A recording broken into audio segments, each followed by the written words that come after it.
Nandito naman tayo ngayon sa model house na Cara. And dito is may 3 bedroom siya. Tapos ito yung pinaka-balcony niya dito sa may 2nd floor. Sa baba nito yung carport. Yes, at sa baba nito yung carport. Kaya yung sasakyan nyo is safe siya dahil may cover. So ito yung unang room. Galing ka sa may 2nd floor. So may access siya para dyan. So magandang ganito yung idea na gawin nyo. Or pwede rin double deck.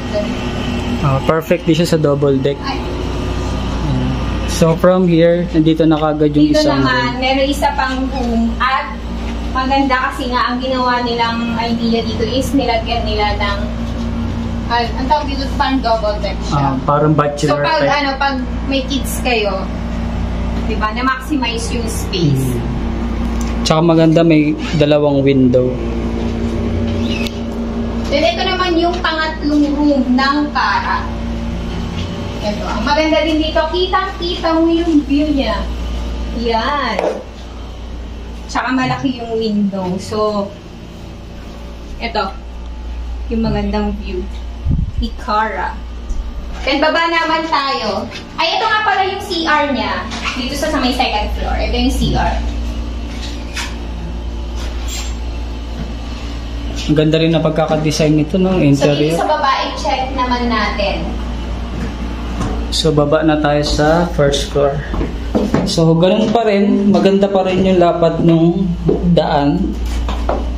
Tsaka hindi delikado pagdating sa mga beach yung mga ganyang stair.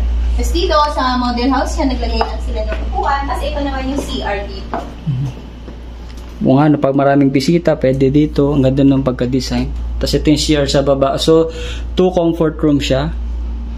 Ito ganito naman kalaki yung kitchen niya. Tapos yung kitchen niya, ayan. May parang minibar pa rito. Tapos yan yung receiving area. Yung pinto na yun for exit. Ayan. Tapos dito yung receiving area. Ayan. Ang luwag pa rin, no? Magandang ba? Ang luwag pa kasi marami ka pang magandang magagawa ditong mga ideas. So, yung iba ginagawa to storage room eh. Pero pwede palang ganito. Ang galing. Na-maximize niya rin. So, tingnan natin sa labas kung ano itsura. Ayan. Ito naman tayo sa labas ni Cara. Si Cara. Ayan. So, yung passage niya, malaki pa rin. Pwede ka magawa ng mini garden din dito. Yes. Tapos, the same time, ito na yung carport niya. Actually, yung ibang bahay ganun, may mini garden sila dito. Ayan. So, ito si Cara. Tingnan naman natin yung kabila.